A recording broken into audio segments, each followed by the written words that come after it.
फिल्मों की टिकटें ब्लैक करते हुए आपने ज़रूर देखा होगा, सुना होगा। लेकिन इस कोरोना वबा में मेडिकल से रिलेटेड हर एक चीज़ ब्लैक की जा रही है।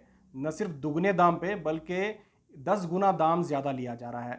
इस सिलसिले में बागलकोट पुलिस ने एक कार्रवाई की है। बागलकोट पुलिस ने रेमडेसिविर इंजेक्शन ब्लैक करने वाली 10 लोगों की टीम को गिरफ्तार किया है, जिसमें 3 लोग सरकारी ज़िला अस्पताल से जुड़े हुए थे, वहाँ के एम्प्लॉय थे, और 7 प्राइवेट अस्पताल से जुड़े हुए थे।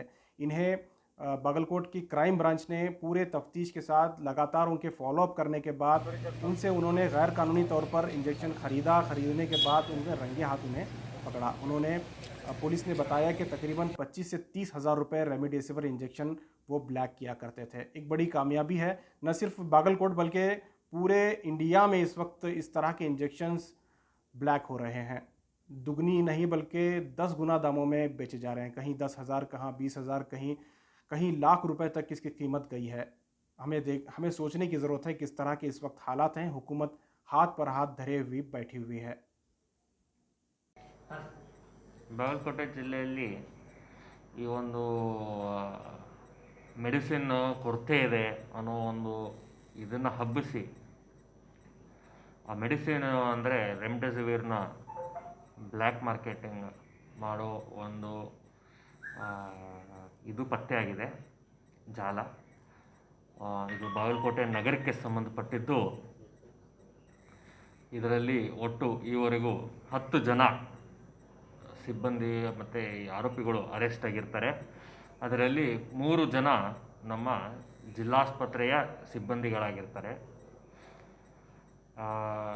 7 ಜನ ಖಾಸಗಿ ಮಂದಿ ಇದ್ದು ಇವರು 25,000ಕ್ಕೆ 30,000ಕ್ಕೆ ಈ ಮೆಡಿಸಿನ್ನ ಮಾರೋ ಒಂದು ಪ್ರಯತ್ನದಲ್ಲಿದ್ದಾಗ ರೆಡ್ ಹ್ಯಾಂಡಾಗಿ ಹಿಡಿದಿದ್ದೀವಿ.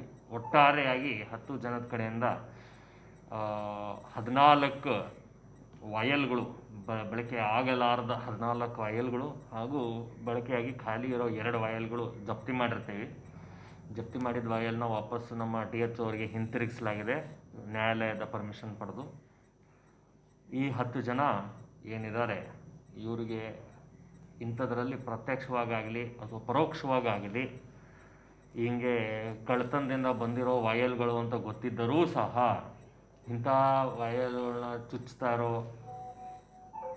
ವೈದ್ಯರದ್ದೇನಾದರೂ ಪಾತ್ರ ಇದೆಯಾ ಅಥವಾ ಜಿಲ್ಲಾಸ್ಪತ್ರೆಯಿಂದ ಸಾಗಾಣಿಕೆ ಮಾಡ್ಕೊಂಡು ಹೊರಗಡೆ ತರ್ತಾ ಇದ್ದಾರಲ್ಲ ಅದರಲ್ಲಿ ಏನಾದರೂ ನಿಷ್ಕಾಳಜಿತನ ಇದೆಯಾ ಅನ್ನೋದ್ರ ಬಗ್ಗೆ ತನಿಖೆ ಮುಂದುವರೆದಿದೆ.